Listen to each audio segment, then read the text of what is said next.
This episode of the ZuLoo Poodcast is sponsored by ZuLoo Inc., a benefit corporation dedicated to the goal of universal access to toilets, hygiene, clean water and sanitation through the power of social enterprise. Learn more at ZuLoo.com. You know, usually we're talking about poop. Today we're talking about pee. All right. So number one. Number one, which comes before number two. Typically. For you mathematicians out there. We are getting smarter on this podcast. Yes, we figured that out. Welcome to the ZuLoo Poodcast, where we talk all things poop, toilets, and sanitation.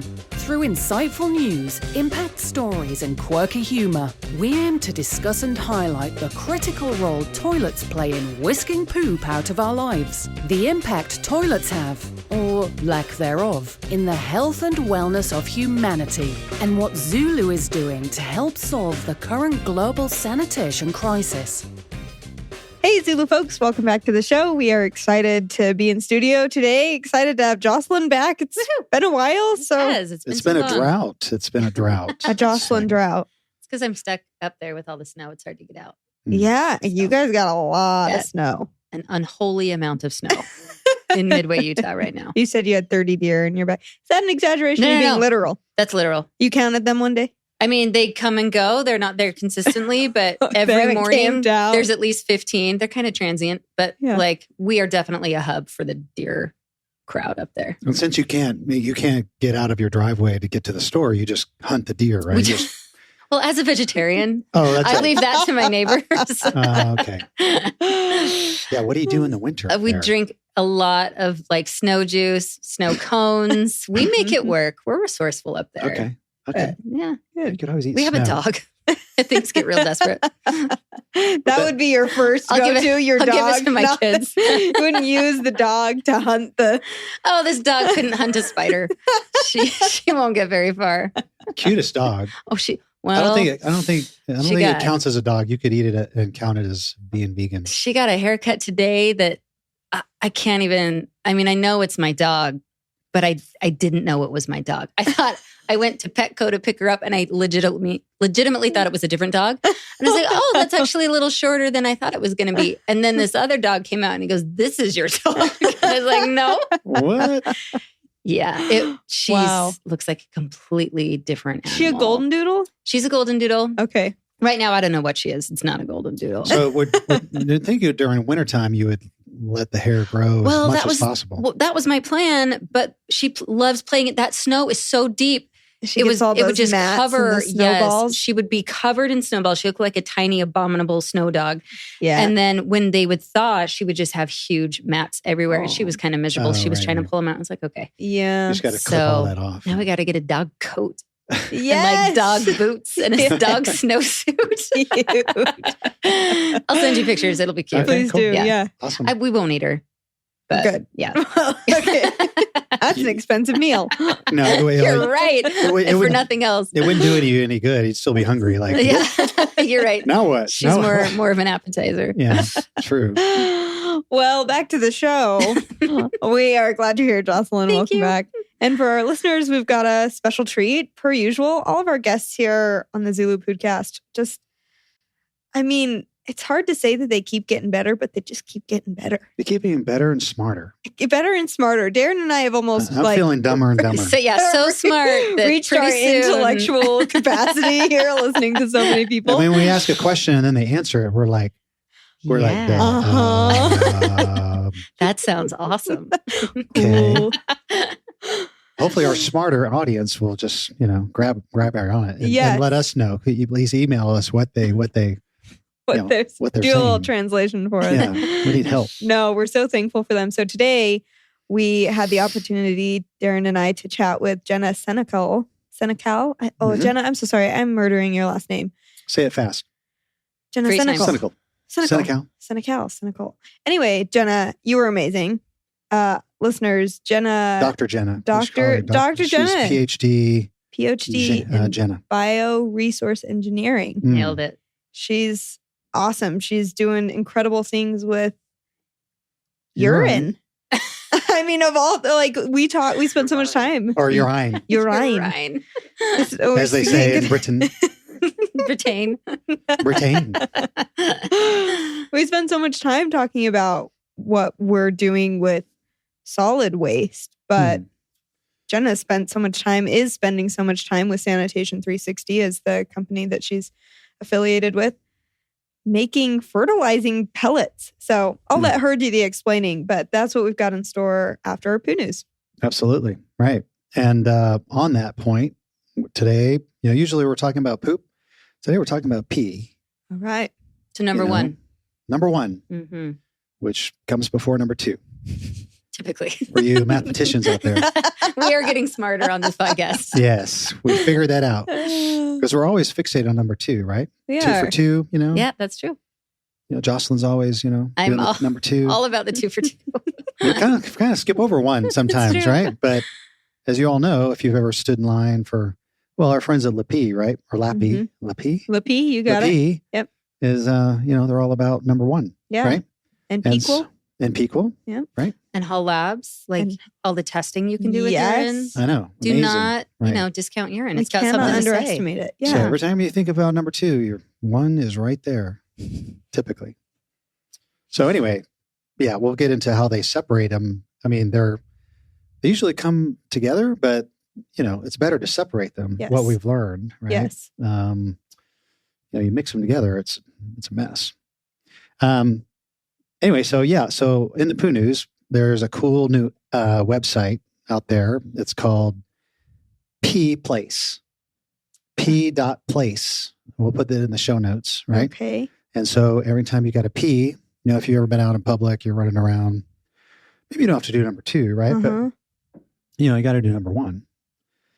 You can type in P.place and it'll ask you for your location. You have to give it a permission to, and I don't know if it uses this I don't know what's driving it, but it'll pop up a little Google map and it'll show you all the public toilets within your vicinity. Nice. And kind of like Google Maps does or Yelp. You search, where's the restaurant? Where are they? Oh, here they are around you. Can you filter by cleanliness and for real? how That's many what we want stalls? to know. I'm not going into a Chevron. Yeah.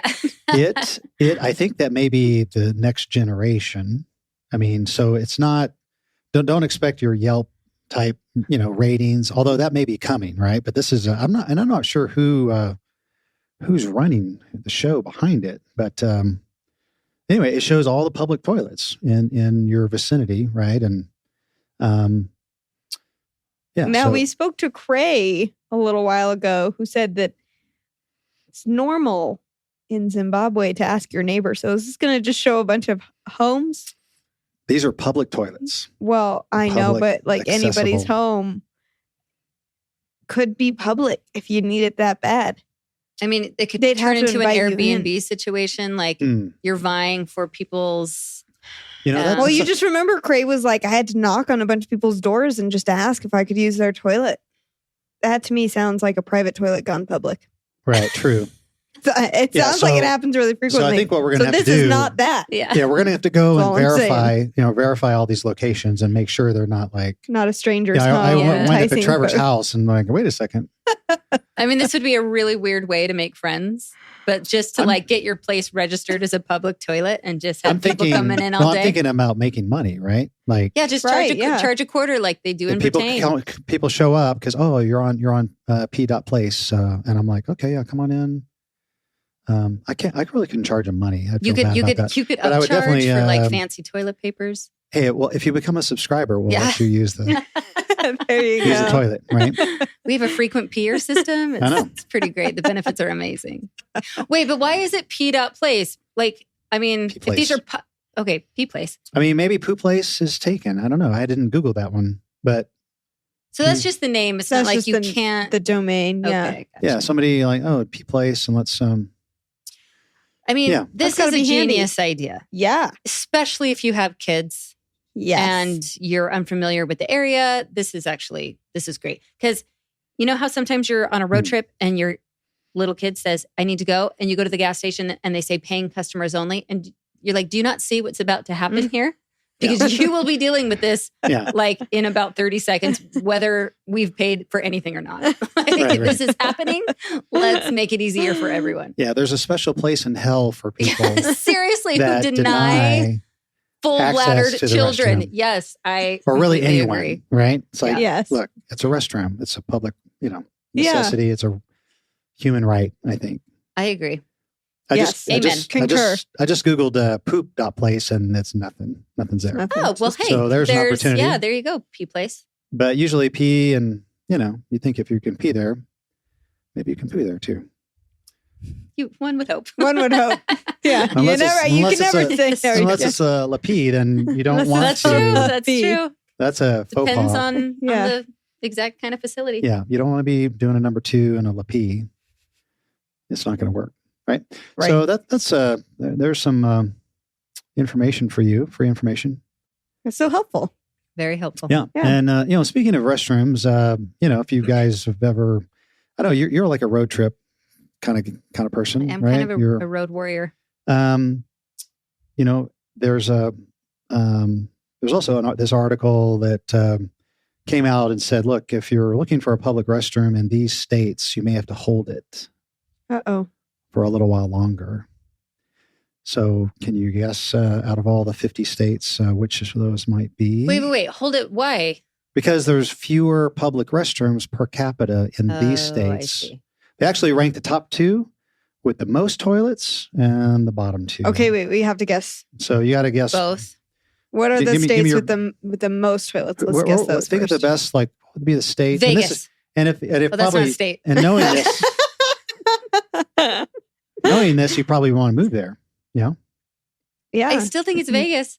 You think? I mean, they have you're so many hotel rooms. you're thinking Nevada. Yeah. I was Okay. gonna say. Okay, This is what the I have a most- guess for least. Okay, for most, the most. I was gonna say California. Are we both wrong? Wrong. Okay, Wyoming, I would say, has the least. Oh, Has the most? Oh, Has the per most. capita? per capita. Oh, Per per capita. capita. Okay. Yeah, exactly. right. Wyoming is the least populated state. So that Oh, makes sense. Really? Yeah, I it is the know. least Weird, populated huh? state. Even but- over Montana or like the Yeah. Dakotas? Mhm, mhm. Wow. You just So- lost a lot of fans in North and South Dakota. No, I'm not judging the Dakotas. Those have always seemed so much more rural to me. Oh my gosh. And if you had to guess South Dakota, you guessed it. For guessed- least? No, the most. No, so Wyoming. the most amount of toilets No, per capita are Wyoming and South Dakota. Yes. Okay. That does make sense, but it took a Okay. weird way to get there. Okay, so Well, then I'm off. So Or- then maybe New York, I was going to say New York is least. because it has so many people. we'll get there. We'll Right, get there. Okay. We're talking about statistics now. Sorry to And- my Dakota And livers. some state facts you want to know. Write this down. Did you know Wyoming is known as the equality state? I didn't know that. I did. has- That's so nerdy, but I did. Why do you know so much about Oh. Wyoming? There you go. You get the work. On a road trip, my girls and I were asking Siri all of these like facts about states. That's awesome. And we were really curious about Wyoming. Okay, well, Wyoming. How many toilets? How many public toilets per 100,000 people? Wow. I mean, we did not get into specifics of toilet access. How many toilets per 100,000 people? In Yes. Wyoming. 200. Nope. 1,000. 43.9. Oh. 43.9 lavatories per 100,000 people. These are public, right? Not Yeah. toilets. Okay, everybody probably has Their own toilet. their own toilet, and even their barn and their ranch, they got a toilet probably. These are public toilets, right? And then South Dakota is right behind it with 35.4 bathrooms per 100,000 residents. Okay. So when you're traveling through those states, pretty good chance of finding a public restroom. Well, now, who's on the It may bottom be of the 200 list? miles between each toilet, but yeah.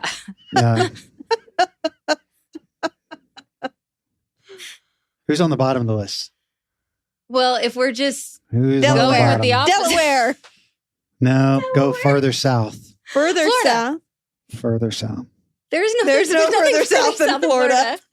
I'm talking about Puerto Rico. Puerto Rico? the South. Florida's Okay. not really the South. Louisiana. Louisiana Nice. has the fewest. I'm just guessing southern states.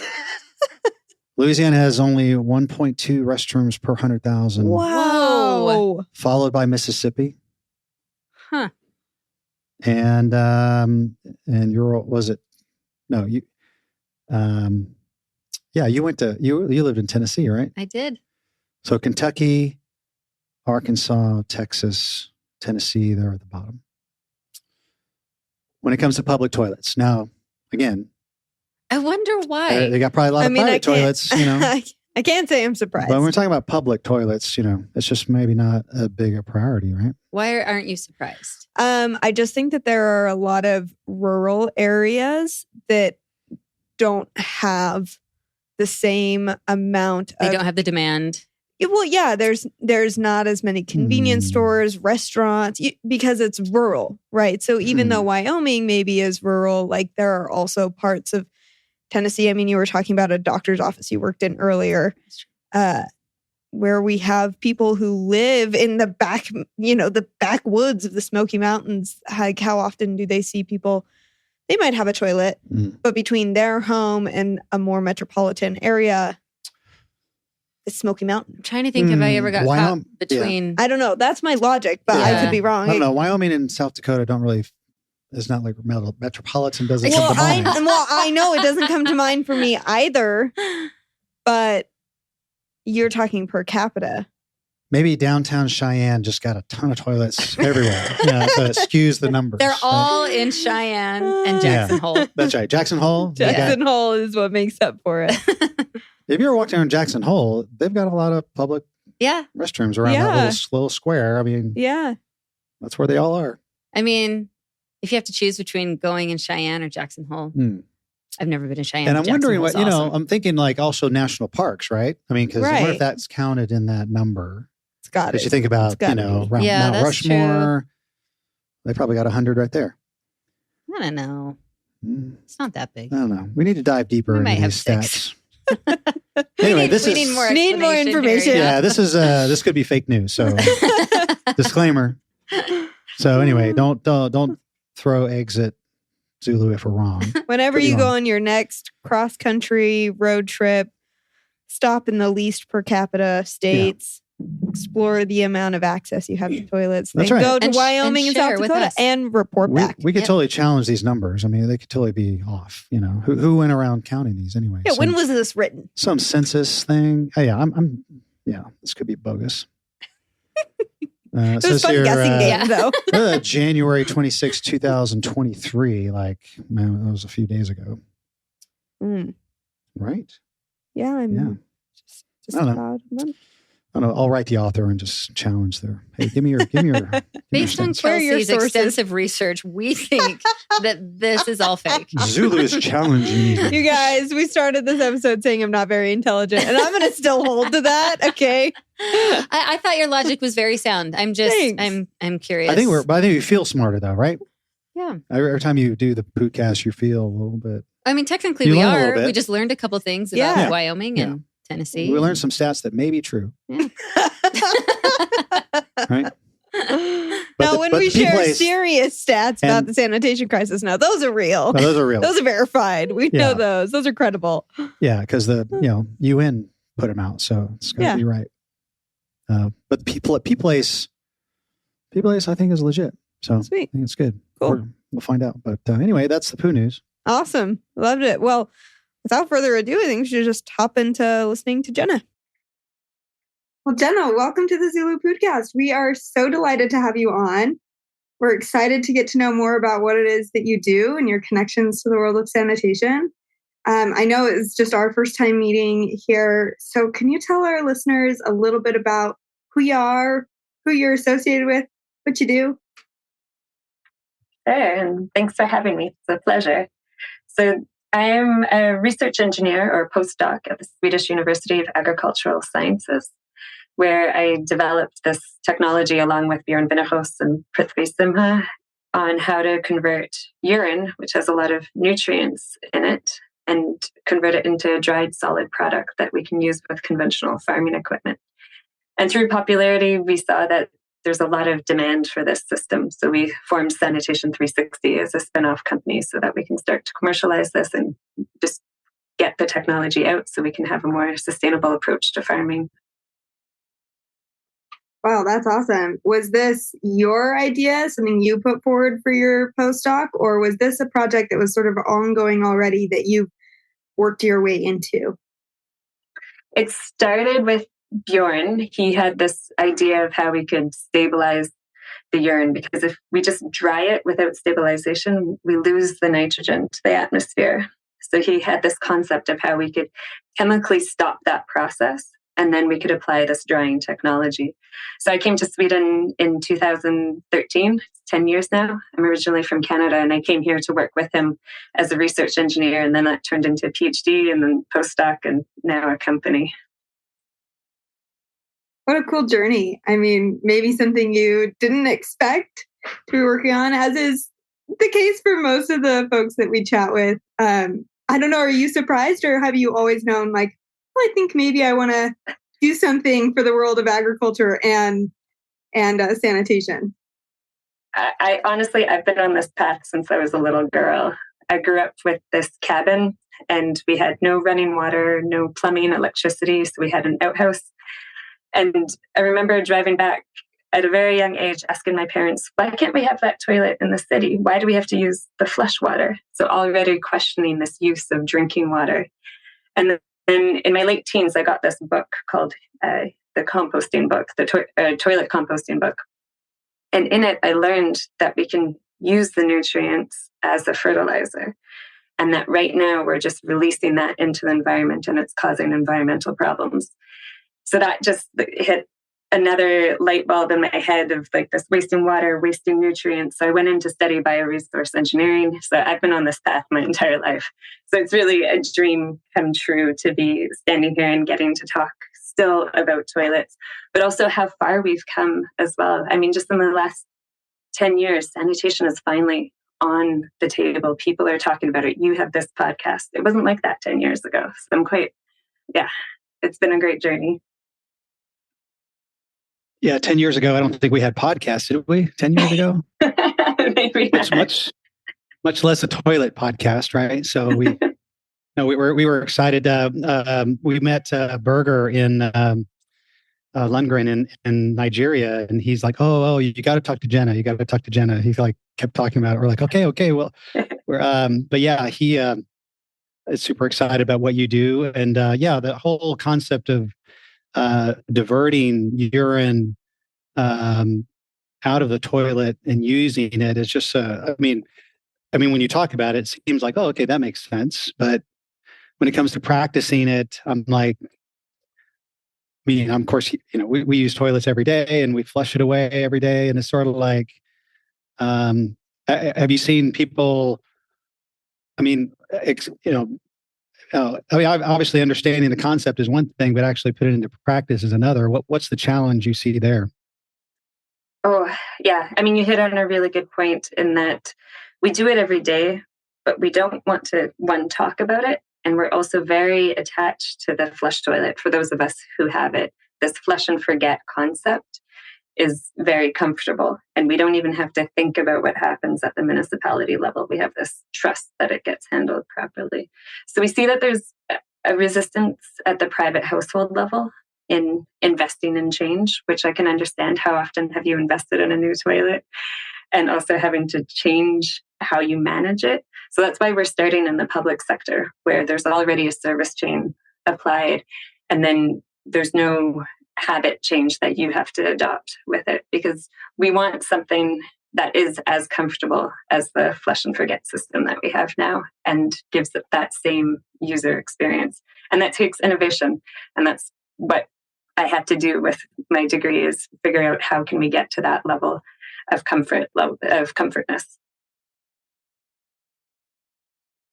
So yeah, I've used a toilet, I guess it's called a diverting toilet. Is it called that?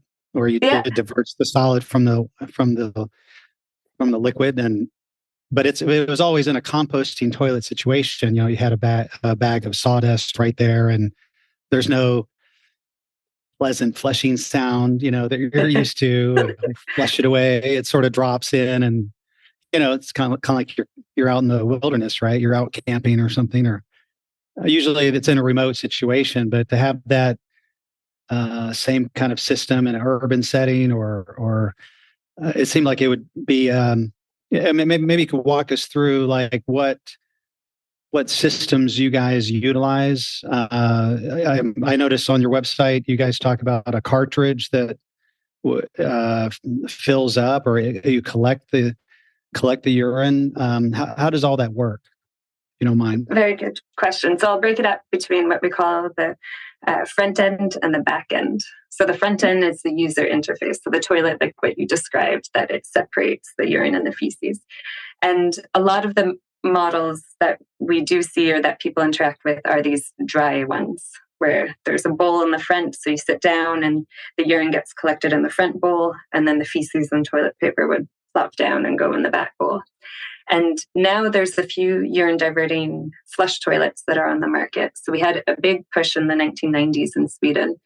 And it works on the same concept where you have these two separate bowls and you can still have a flush toilet. So the urine is collected in a pipe and then the feces and toilet paper goes with the wastewater to the wastewater treatment plant. One of the challenges that we saw with that, though, is the front bowl can get clogged quite quickly. And especially in a public setting, doesn't work so well. You can get feces and toilet paper in there if you don't sit on it properly.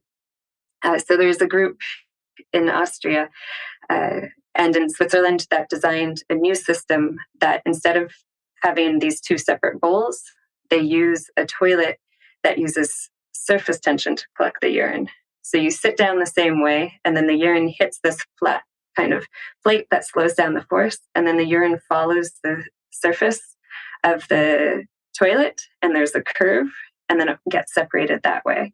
So it's also like a teacup. If you're pouring tea really slowly out of a cup, instead of just coming straight out, it flows down the sides. And that toilet, it's not perfect. It doesn't have 100% separation, depending on how hard you're peeing. But it's a great innovation that enables a higher level of comfort in using that toilet. And so what we have with that setup is the urine directly underneath falls into this cartridge and it's directly stabilized. And then we use heat and ventilation to dry the urine. And urine is 95% water. So it's really expensive to transport it just as is. And that's where we have to have this concentrating technique on site in order to make it a viable fertilizer.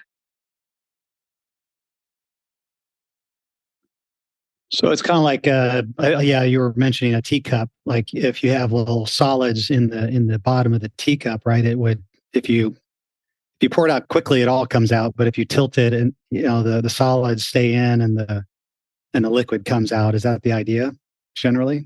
The solids here are separated. They fall.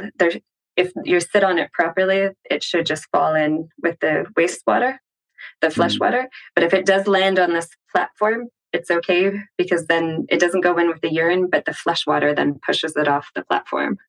Okay. Yeah. Kelsey, that sounds like something we need to have you test out yourself and see how that works. Well, I'm just imagining what that would be like, and it sounds definitely more comfortable to use, the idea of the surface tension, just because there's less worry and think about, okay, how are we going to separate these things? Is this operating at maximum capacity? Because I imagine with the two bowl system, there's a lot of like, okay,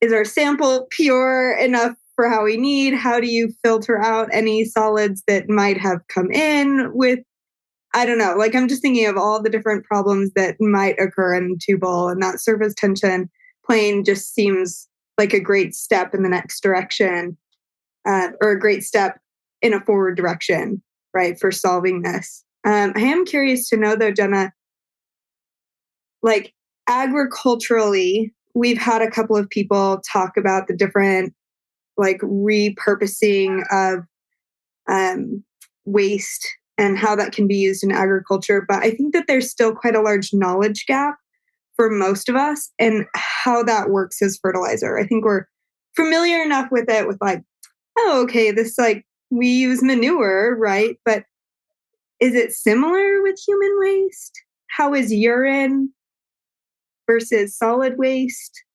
Can you walk us through that? Yeah, so there's two components with it. And one component is the agricultural equipment that we're used to using. And we do have some liquid fertilizers and we do have some solid fertilizers that we call mineral fertilizers, or the ones that we mine out of the ground or pull out of the atmosphere. And those are very standardized in what we have globally. And then the use of manure, they need a certain type of machine to use it. And then depending on the consistency or the amount of total solids that are in it, you need a special machine. So it can be a hinder to just reuse our organic waste streams as they are without adding some technology to step up the system, the products, in order to make them more similar to what we have on the market already. And so that's what we're doing, is that we're converting the urine into a pellet that works with the conventional farming equipment so that we don't have that barrier to cross. And then the other part of it, like what you were saying, how usable is it and how much knowledge do we have on it? There is a lot of literature and studies showing that urine can work just as well as mineral fertilizer. And so we know that that's not a limit. We do see that maybe we need to supplement a little bit to adjust the phosphorus and potassium levels. But overall, it works very well as a fertilizer. And so now what we're trying to figure out is exactly how to pelletize it. Because if we make it too hard, then it won't dissolve at the same rate as the conventional fertilizer. But if we make it too soft, maybe it becomes available too early. So there's still some knowledge gaps that we have to fill in. And that's not just with mine. There is a big EU conference these last 2 days talking about organic-based fertilizers. And that exact question came up, was how do we deal with that? Because depending on the processing, it changes the characteristics. And each batch can be quite different compared to mineral fertilizer. It's very standardized. You know how it's going to behave. So there's a little bit of knowledge filling in that we have to do. And that's what we're doing with the university. Well, then that's why we have engineers like yourself. You're a biosource engineer. Is that correct? Yeah, PhD, right? Yeah. Okay.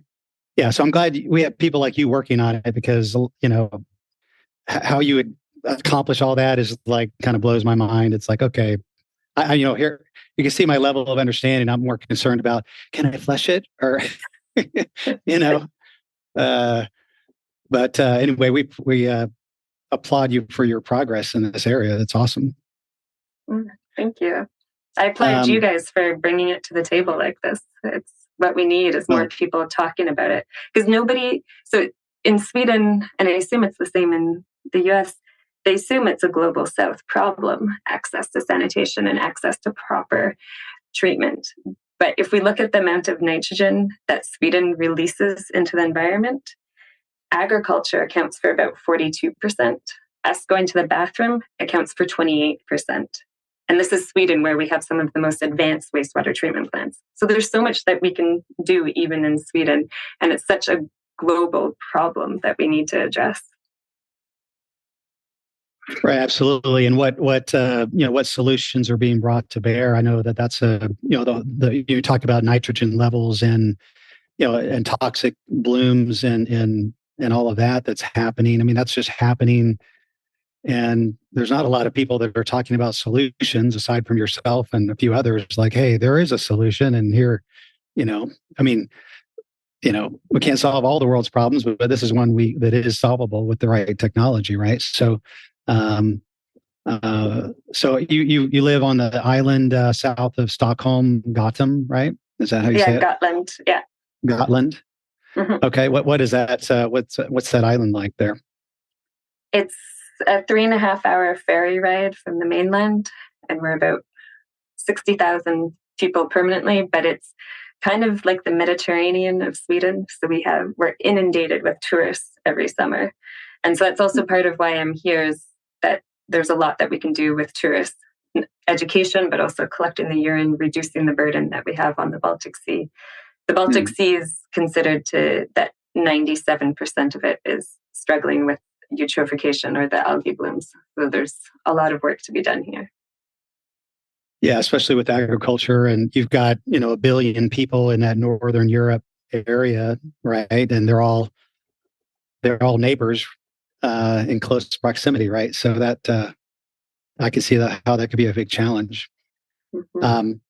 How would somebody go about converting their own existing system into the systems that you're talking about? Is that an easy transition? Can you hook it up to a regular, I guess, American style, or flush and plumb system, or is it hard to retrofit?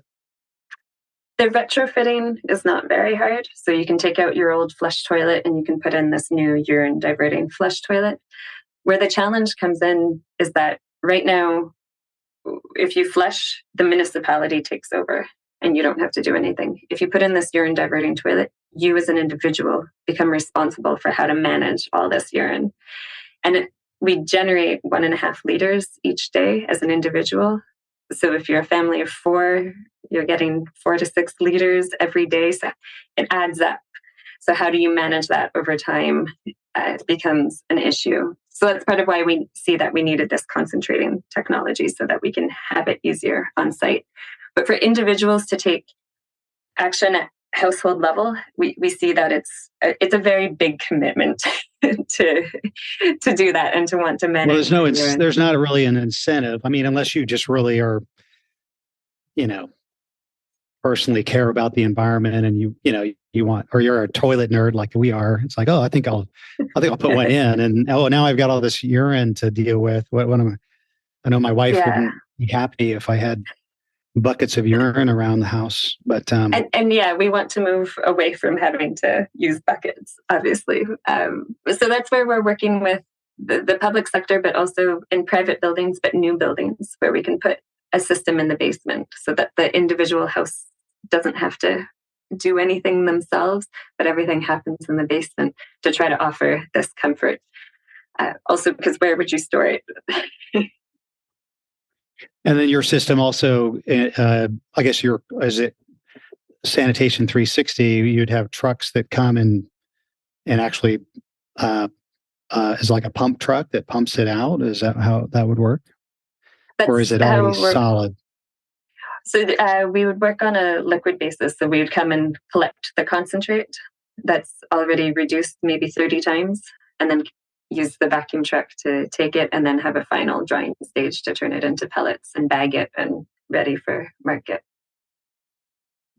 And then you would sell it as fertilizer, and that's your I guess revenue generating. I mean, you kind of collect it for free, I guess, the costs of collection, the truck and equipment, but then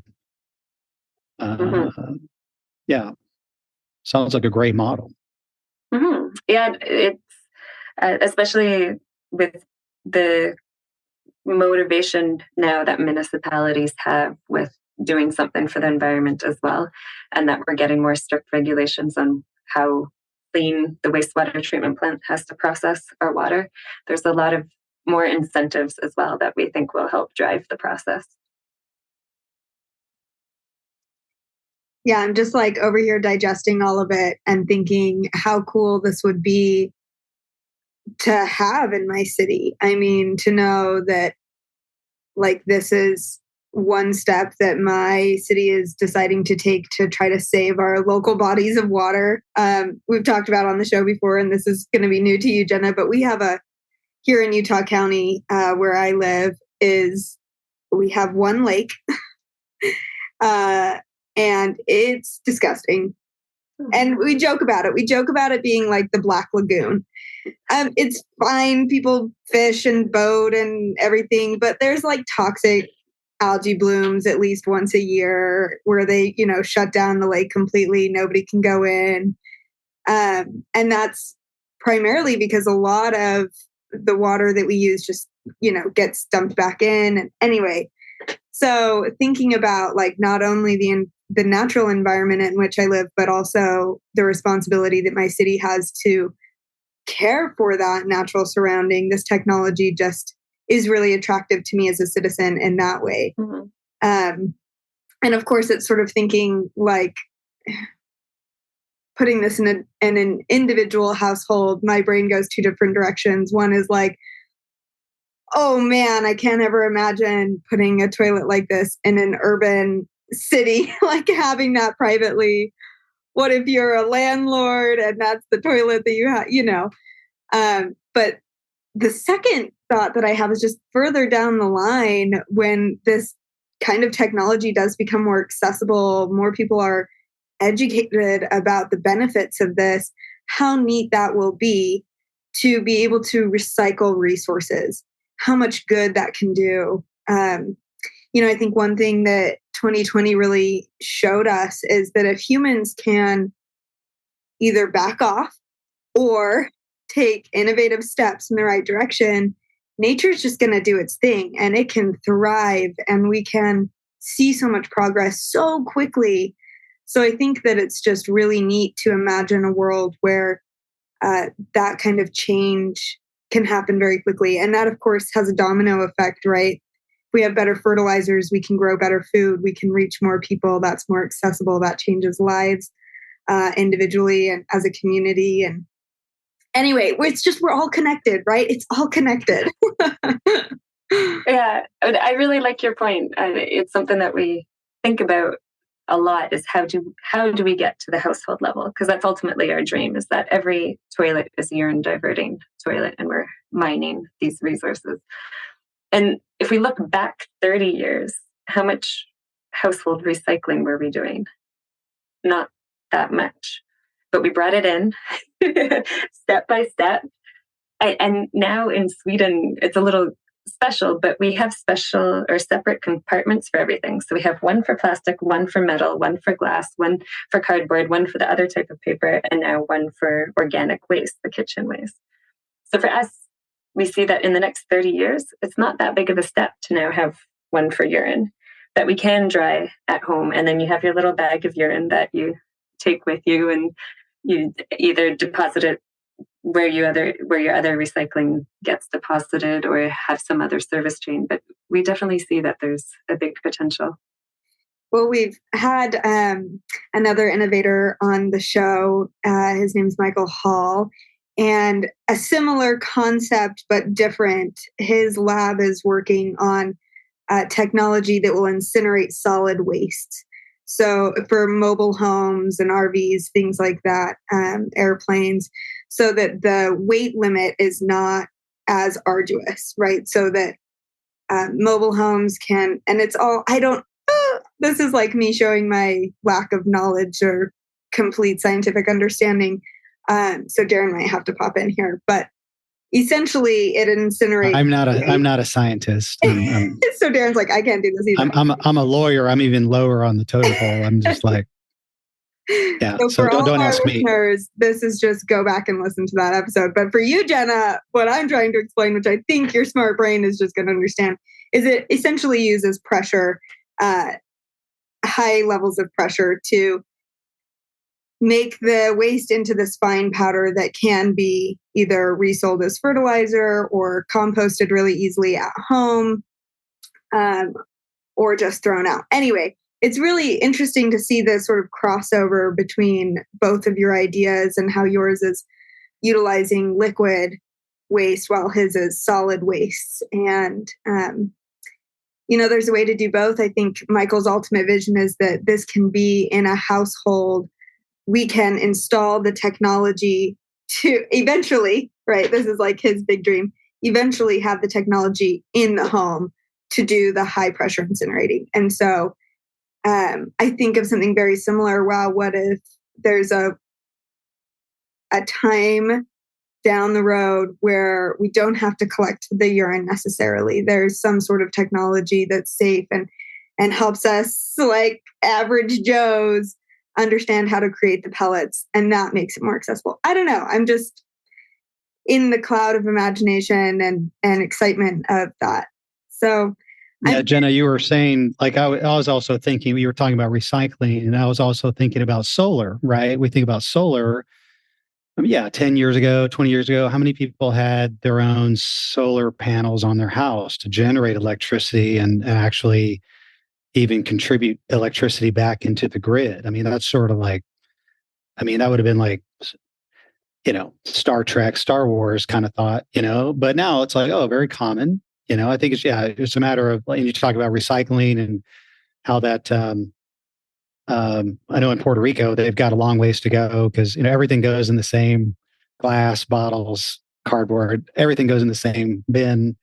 And so, yeah, it's a matter of, taking smaller steps and eventually changing that behavior. It takes a while, but as far as urine, collecting the urine, diverting the urine, I mean, again, it definitely makes a lot of sense. And, obviously in new construction, but hopefully in, systems could be implemented in existing structures as well to make it, whether there's a profit incentive or whether there's some government tax credits or whatever, say, hey, to convert over, here's some basic incentives aside from just, not wanting a toxic bloom in your lake next door, right?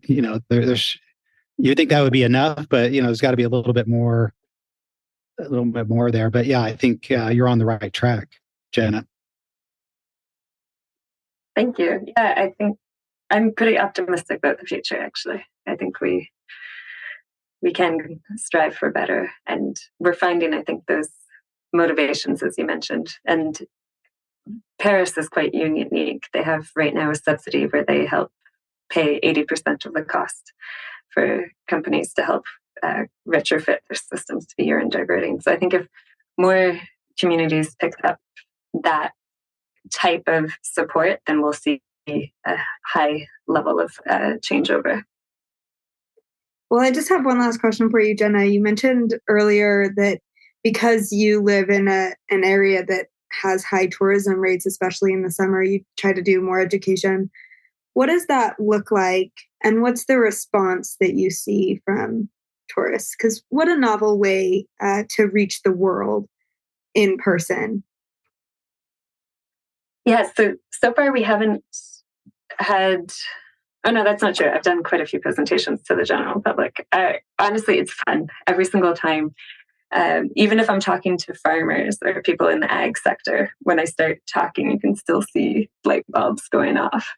And that's my favorite moment is when you see that people are making the link. And most times people are not disgusted, which I am impressed by, because it's a funny thing to talk about toilets and it can be a gross topic. But I think because we work just with the urine, it's a little bit easier than if we were talking about the feces and the poop. But yeah, those are my favorite moments. And just getting people to think, like when they flush the toilet, what actually happens? And can you trust that it's clean beyond that stage? Love that. Love the work that you're doing. Thank you, Jenna, for choosing such a topic and such a cause to dedicate your education and your career goals toward. It's a better future for your children. It's a better future for my children. And I just appreciate that. I know future Kelsey's also going to appreciate that, to, not have to look back and see, wow, my world is not what I wanted it to be. Instead, it's a really hopeful future. And that's because of the good work that you're doing. So thank you for doing that. Thank you for your efforts and your long hours. I know that it's no easy cause. We find, that no issue in sanitation is simple. And even though it sounds simple, it can be a one-liner of how do we innovate sanitation. It's actually much more complex than that. Definitely. Well, and thank you. It's been a pleasure. Thank you, Jenna. Well, we are so excited to see where Project 360 goes. And we hope to stay in touch and hopefully see you at the next World Toilet Summit this year in 2023. That would be amazing to meet up there and get to meet in person. Definitely. Well, that was Jenna. Awesome. I told you, she's so smart. Very, very smart. Very articulate. That was really interesting. I know. She just brought up so many points, things I never thought about. And I guess I'm still, chewing over the idea that we're essentially collecting, harvesting urine and turning that into pellets and then using that as fertilizer. I mean, it's just Is genius. it urine? Urine. The urine Okay, pellets. thank you. But I'm so glad that there are people this smart thinking of these like brilliant, innovative solutions. And it does seem like this is a natural substance. I kind of can't believe this hasn't been done before, or at least, isn't further along. So I'm really glad that someone is doing this. Yes. Yeah, I think I made the comment during the interview that, I think 100 years from now we'll be like, can we believe we used to flush poo and pee down the that the liquid drain? gold. We used to mix them together and then flush them with 10 gallons of perfectly good water. Like what? Well, that's crazy. Yeah, it'll be barbaric. Yeah. But I mean, like in some ways, having, been around with ZuLoo for a year plus now, I do kind of look at our current infrastructure as archaic. Mm-hmm. Like it's been around for so long and we've made very minimal improvements on this. None of it's sustainable. Somehow it's not accessible to still tons of people, even in developed countries. Like it just makes you think like something's not adding up here. And so I'm so proud of Jenna and her team, Jenna and her colleagues, and all the work that they're doing to continue to make not just sanitation accessible, but also food accessible through the use of expansive agriculture, helping to make education awareness, increasing that. I mean, it's never single faceted, right? There's always so many other points. And I love that Jenna brought that up in her interview too, that it's not just about recycling resources. It's also about education, prevention, innovation, and she's doing it all. What's cool is she could have just done her PhD and then gone to teach at some school or written a book about it. But no, as she's so out many there. do. She's out there doing it. She's out there doing it. It's amazing. Yeah. Boots on the ground. Boots on the ground. And her history too, it's just fascinating to me, maybe because I just love people's histories. But it's fascinating to me how many folks in the sanitation, especially the niche of innovating sanitation technologies, start out in agriculture. Right. And her family living on a farm, she was like, no, I'm witnessing this. We're reusing, we're resourceful this way. There's not sort of our stigmatized ideas surrounding what appropriate use is or management around waste. I just love that. I think that is so cool that there's so many people with that connection. It's a world that I'm so new to, and I'm loving being exposed to it. Yeah. Next time you're in Sweden and you're in the Baltic Sea and you're passing by the little island of Gotland, you need to stop in and see them. South of Copenhagen. Yeah, put it on your itinerary. Yeah, just Google that and then use the P place, and you will be set when you're there. They'll show you how it's done. Yes. Yeah. Yeah, and I mean, also cool to. I'm just thinking about the actual toilet that she was talking to us about. The technology to have the dual container right front back, but then also the and this is how I imagine it. So I'm very visual talking with my hands here. This surface tension plane that allows the solids and the liquids to still hit in the same space, but because of the surface tension, they collect differently. Mm-hmm. I mean, that'll be really cool to see how that can be implemented in the private sector as well as the public sector. Yeah, absolutely. And just to see who's going to get there first. Is Bill Gates going to get there first? And he's like, I want this in my own home. Yeah. It's like the race to space. It's the race to space. I know. Or 7-Eleven going to pick it up first? You don't know. And we're using words like surface tension, you're already sounding smarter. I was going to say, what? I mean, wow, from this intro to this outro. I know. I got to prove to our people I've got some credit. Okay. I'm not just complete brainless blonde here. Forget 1 and 1 equals 2. It's surface tension. It's surface tension. Sounds like algebra or trigonometry or something. Well, Jenna, if you're listening, thank you for being on the show. Again, it was wonderful, wonderful, wonderful to have you. And to our listeners, thank you for tuning in. We hope you enjoyed this episode of the Poodcast. We'll catch you next week. Thank you for listening to the ZuLoo Poodcast. follow us on social media at our links in the show notes below. To learn more, visit our website, ZuLoo.org. If you liked the podcast, be sure to subscribe, like, and comment. For even more ZuLoo fun, send us an email with your toilet stories to podcast@zuloo.com for a chance to be featured on the podcast. This episode of the ZuLoo Poodcast is sponsored by ZuLoo Inc., a benefit corporation dedicated to the goal of universal access to toilets, hygiene, clean water and sanitation through the power of social enterprise. Learn more at ZuLoo.com.